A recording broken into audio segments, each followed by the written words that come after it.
आजच्या एपिसोडमध्ये आपण बघणार आहोत की सगळे सुभेदार तयार झालेले असतात कारण रक्षाबंधनचा दिवस असतो आणि सायली पाठ मांडून त्याच्या भोवती रांगोळी काढणार असते. तेवढ्यातच पूर्णाजीचा आवाज येतो, सायली म्हणून.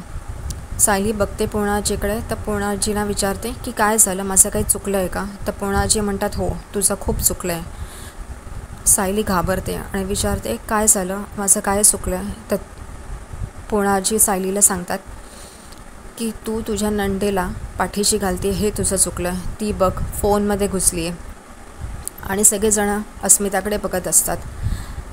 पूर्णाजी सायलीला सांगतात की पाटाच्या भोवती अस्मिता रांगोळी काढेल आणि अस्मिता उठतच नाही, ती फक्त आश्चर्याने बघतच असते. अश्विनी आणि अर्जुनसुद्धा तिला उठ असं म्हणतात आणि ती आश्चर्याने त्यांच्याकडे बघते आणि एकदम उठून उभी राहते. पूर्णाजी म्हणतात की तू रांगोळी काढणारच पाटाभोवती. ती रांगोळी काढायला येते. तेवढ्यात रविराजसुद्धा प्रियाला म्हणतात तू अस्मिताची मदत कर रांगोळी काढण्यामध्ये.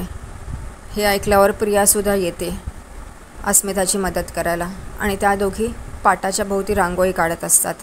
हे बघून पूर्णाजी सायलीला सांगते खबरदार जर का तू ह्यांची मदत केली असतं. आणि त्या फक्त पूर्णाजीकडे बघतच असतात. नंतर अर्जुन पाटावर बसतो. अस्मिता त्याला ओवाळते आणि त्याला राखी बांधते. हे सगळं झाल्यानंतर ती त्याच्याकडे गिफ्ट मागते. अर्जुन मुद्दामूनच तिची छेड काढायला म्हणतो की मी तर गिफ्ट विसरलो आहे, सॉरी, पुढच्या वर्षी देईन तुला. ती खूप चिडते, भांडायला लागते. तेवढ्यात रविराज म्हणतात अर्जुन देऊन टाक, आजच्या दिवशी बहिणीची चेष्टा करू नकोस. मग तो तिला एक छोटासा बॉक्स देतो. ती त्याच्यावरही अस्मिता म्हणते एवढा छोटा बॉक्स, ह्याच्यात काय असेल, एवढं छोटं गिफ्ट कोणी देतं का?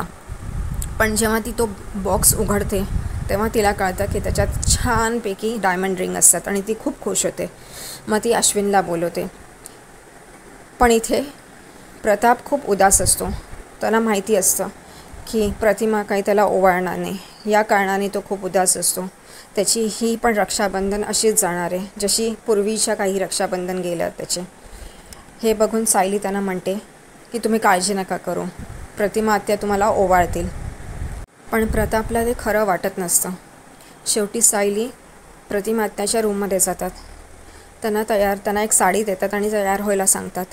प्रतिमा आत्या विचारते का? नको म्हणून. तर सायली म्हणते आज रक्षाबंधनचा दिवस आहे, तुम्ही तुमच्या भावाला ओवाळणार ना, असं म्हणून ती तिला तयार व्हायला सांगते. बाहेर बघतो की प्रताप कल्पनाला सांगतो पाट आवरून ठेव, माझी काही रक्षाबंधन होणार नाही, प्रतिमा येणार नाही आहे बाहेर. जसं आधीचे रक्षाबंधन गेलं तसंच जाईल. आज माझी बहीण काय मला राखी बांधत नाही.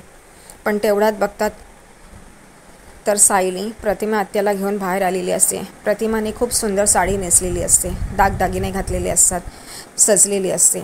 हे बघून सगळेजणच आश्चर्य होतात. प्रताप देखील आश्चर्य होतो. पूर्णाजी, कल्पना, रविराज, अर्जुन, अश्विन सगळेच बघायला लागतात आश्चर्याने. शेवटी सायली म्हणते की जर का प्रतिमा त्यांना काही आठवत नाही तर काय झालं, आपल्याला तर आठवतं आहे. हे ऐकून प्रताप खूप खुश होतो आणि तो जाऊन पाटावर बसतो. सायली प्रतिमा आत्यांना सांगते तुमच्या भावांना ओवाळा म्हणून. ती सायलीकडे बघतच असते.